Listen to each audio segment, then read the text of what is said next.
cara, ele não tinha, assim, tipo, ele é uma pessoa boa, é o que eu falo, assim, tipo, vale mais você ter uma pessoa boa, mesmo que ela não tenha nenhuma, né, não acredito, mas o seu exemplo, né, a sua energia, ela contagia as outras pessoas também. Perfeito. Então, assim, tipo, quando a gente se melhora, automaticamente... Melhora o E uma ambiente. coisa que ele falou pra mim, assim, ele falou assim, Anete, apesar de eu não acreditar nessas coisas, mas quando você tá aqui, eu me sinto tão bem. Você me traz uma energia tão boa que eu quero ficar perto de você mais vezes. Muito bom. Sabe? Assim, então, eu acho que, realmente, assim, eu falo muito dessas coisas. Que assim, é isso, mas é pra falar. Mas a gente não tem pega nada. um propósito divino, sabe, Alexandre? Sim. E o propósito divino é esse, da gente inspirar outras pessoas através do nosso exemplo, sabe? Acredito. Sendo uma pessoa melhor, porque esse é o melhor exemplo que a gente pode dar. O de falar, que Deus... Isso aí, todo mundo falar, todo mundo fala. Sim. Agora, o exemplo... Concordo. O exemplo é o que arrasta, não é verdade? Fato.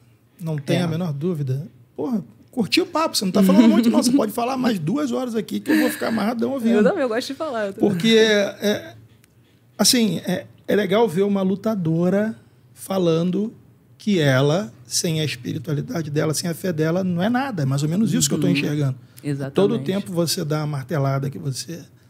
E a gente apega ter a certeza de que a gente tem um propósito divino na vida, sabe? Sim. Porque quando você... O que a gente estava falando aqui desse setembro amarelo, né? Tipo, do suicídio. Porque quando você não tem um propósito, você não sabe, você não tem fé no futuro, fica muito mais fácil para você, né? Não tem sentido para mim isso aqui. Então, mas quando a gente tem a certeza que você tem um propósito, porque você não está aqui por acaso, né? A gente está aqui com um propósito divino, que é o propósito de viver a nossa vida. Eu tive um papo parecido com o que você está falando com o André Azevedo, do Combate. Na verdade, o que eu enxergo como propósito divino, que eu estou inventando aqui, no meu ponto de vista, é você fazer aquilo que o seu dom permite que você faça com excelência. E aí, como é o seu dom, provavelmente as pessoas ao seu redor irão se contagiar daquilo, né? Faz sentido para você? Faz muito sentido, Alexandre. Porque muitas vezes acho que a maioria das pessoas passa a vida sem saber qual é o seu dom de fato. Sabe? Sabe aquela coisa? Exatamente. O cantor canta, porra, o vento venta, sabe? Entendeu? É difícil a gente entender, caralho, qual será o meu dom? Porque a gente está tão imerso nas responsabilidades que são reais, que você tem que fazer. Porra, eu tenho filho, eu tenho uma casa, eu tenho uma esposa, eu tenho que fazer com que tudo isso gire. Porra, eu não vou ter tempo de descobrir o que eu faço bem para poder fazer além do que eu espero enquanto trabalho, do que você faça enquanto... Como é que eu vou poder te explicar? Enquanto... Acho que, tipo, da que a sociedade também te impõe, assim, da mídia, que você tem que ter dinheiro, e então, a pessoa fica assim... Aí você fica imerso nisso, e de repente você não consegue enxergar o que você faria de espetacular. Porque você nunca teve disposição para viver o processo, para manifestar o seu dom. Isso pode ser divino, porque imagina o seguinte, ó. Você não tinha dinheiro sobrando para absolutamente nada. Mas aí dentro você sabia, eu tenho dom para fazer isso. Porque eu quero lutar, eu quero competir, eu quero treinar, eu quero fazer, eu quero acontecer. Não era o dinheiro, era a sua vontade inata de manifestar o seu dom. Porra, o dinheiro apareceu. O processo foi duro, foi punk. Mas hoje eu não imagino a Anete cantora, porra. Exatamente. Você entendeu? Não era o dom dela. Você pode até cantar bem, mas... Você descobriu. Canto ópera também. Tá falando sério? Adoro. Metálica. Sério mesmo? Um dia eu dou uma palhinha aqui pra vocês. Demorou. Segundo podcast você vai fazer Exatamente. isso. Então, assim, isso é o propósito divino que você enxerga como divino, eu enxergo como o vento ventando. Sacou? Eu tive uma conversa hoje com a minha mãe, porque a gente estava conversando sobre vida e tal. Eu tenho poucas oportunidades de conversar com a minha mãe, né? Porque ela tá aqui, eu moro lá, né? Sim. E hoje, falando com ela, eu falei exatamente sobre isso, desse propósito divino, que é utilizar o nosso dom, porque a gente tem que ter coragem de ir contra a correnteza em algumas vezes. Bizarro. E eu digo ir contra a correnteza até, às vezes, contra os nossos próprios pais. Fato, claro. Todo mundo quer te proteger. Ter a coragem de falar assim, não, peraí, mas eu tenho que fazer isso aqui. Sim. Independente de você gostar ou não. Puta. E eu falei pra minha mãe hoje, porque eu tava falando do MMA, que ela falou, ai, meu Deus do céu, você não vai fazer essas coisas não, minha filha. Você vai fazer... Eu falei, mãe, mas ela falou assim, mas eu tenho medo. Eu falei, eu sei, mãezinha, mas todo mundo tem. Todas as outras mães, eu tava conversando com a mãe da Kathleen Vieira, e ela falando, tipo, ai, quando ela vai lutar, eu me tranco no quarto, eu fico louvando, eu fico de joelho, eu fico em pé, eu sento, eu só saio quando a luta acaba. Imagina. Eu falei, mas toda mãe é igual, cara. Você acha que nenhuma mãe, acho que nenhuma mãe ela tem assim, tipo, aquele 100% de, né, tipo, caraca, vou assistir meu filho ou minha filha. Exatamente. Não, ela tá com medo de ser quebrada, né? Exatamente, entendeu? Tipo, acontece qualquer coisa, ai, meu Deus. Entendeu? Então, eu tava conversando com ela que a gente tem que ter essa coragem de, às vezes, porque eu falei, se eu não tivesse ido contra, porque na época que eu decidi viver só do jiu-jitsu, eu tive uma proposta de emprego no trabalho que eu tava. Eu trabalhava na TIM, comecei como consultora de telemarketing, e aí tive uma promoção para ir para o setor de antifraude, e aí eu tava assim, tipo, tinha uma possibilidade de vir a supervisão desse setor.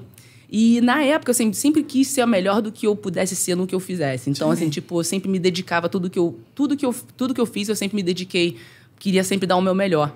E a minha supervisora falou, Anete, tem essa possibilidade, eu tô indo morar na Espanha e a pessoa que eu quero que fique aqui no meu lugar é você. E eu falei pra ela, poxa, muito obrigada, mas eu quero fazer jiu-jitsu. Ela, jiu-jitsu? Mas tu vai fazer o quê? Eu falei, pois é, eu quero viver do jiu-jitsu. Ela, boa sorte, boa sorte. Caraca. E assim, sabe? E aí eu saí do emprego. E na época minha mãe falou, tá maluca? Pelo amor de Deus, só pode tá maluca. O que essa garota tem? Porque eu tinha um emprego fixo, um salário fixo, eu tinha benefício. Possibilidade de carreira. E ela falou, pô, você tá maluca? Meu Deus, o que tu vai fazer com jiu-jitsu? Chamou de irresponsável? Com certeza. Falou, poxa, você vai sair, não sei o quê. E aí eu falei, mãe, eu vou sair e eu vou fazer isso, eu vou para os Estados Unidos. E ela ficou super apreensiva. E eu falei para ela, você imagina se naquela época eu não tivesse tido a coragem de falar para você, tipo, mãe, é isso que eu quero fazer. Entendeu? Eu preciso fazer isso e eu vou para outro lugar, entendeu? Imagina se eu não seria quem eu sou hoje. Não seria. Aí eu falei para ela, e por isso que eu tô falando para você isso, porque eu sinto essa vontade agora de ingressar no MMA, entendeu? E ela falou, minha filha, você vai mesmo, né? Ela, é só porque eu tenho medo. Não adianta eu falar, você vai. Eu falei assim, mas você entendeu agora que se eu não tivesse seguido isso, porque esse foi a maneira, vamos dizer assim, o dom que eu recebi, que eu preciso, exatamente, que eu preciso multiplicar. E o que eu digo de multiplicar, Alexandre, não é só de multiplicar, de dar aula, de você construir alunos. Eu tenho 3 faixas pretas que são muito duras, assim, que são assim, meu xodó, assim, tipo, caraca, eu construí do zero. De faixa branca, ou brasileiras? Americanas. Sim. De faixa branca, faixa preta, sabe? Sim. Com orgulho, que me dão muito, muito calor nos treinos. Duríssimas.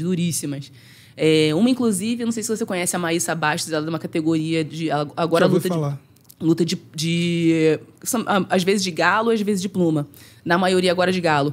Mas ela vem ganhando tudo, essa Maísa, tudo. Já tem acho que uns 3 ou 4 títulos mundiais de preta. Eita, porra, é braba mesmo. E na época... Adulto? Adulto, é. E tu faz treino duro com ela? Não, na época, a minha aluna, a Krista Martin, que é a faixa preta, ela agora é faixa preta, mas elas lutaram de faixa marrom, fizeram uma luta, na primeira luta a Maísa ganhou. Aí eu falei, Martin, a gente vai corrigir esse errozinho aqui, você vai voltar. Ela, I got you, professor. Tipo, isso aí, professor. Vamos fazer, vamos. Quando ela foi no Mundial, no Pan-Americano, elas lutaram e a minha aluna perdeu, acho que 2 pontos, uma diferençazinha, assim. E a gente falou, vou corrigir esse erro e a gente vai voltar. Ela, yes, professor. No Mundial, ela ganhou, assim, tipo, muito top. Com sobra, assim, tipo, não tinha dúvida, assim, sabe? De que... Então, assim, muito duras. Então, assim, que eu falei pra ela, quando você, tipo, faz alguma coisa que você ama, entendeu? Você tem sucesso naquilo ali, porque você ama aquilo ali. Como eu falei, não faço pelo dinheiro. Quando eu comecei a fazer o jiu-jitsu, não é pelo dinheiro.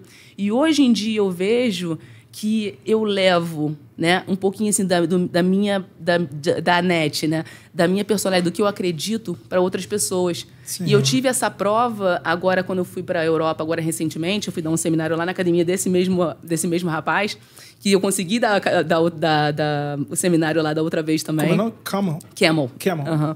Ele é da Renzo Gracie Holland. Tá. E aí, durante o seminário, as pessoas eu tive o maior feedback que eu tive. Anete, o seu jiu-jitsu é incrível. Nossa, a maneira como você conecta as posições, como você dá aula, mas o que mais impressiona é a sua energia quando você entra no ambiente.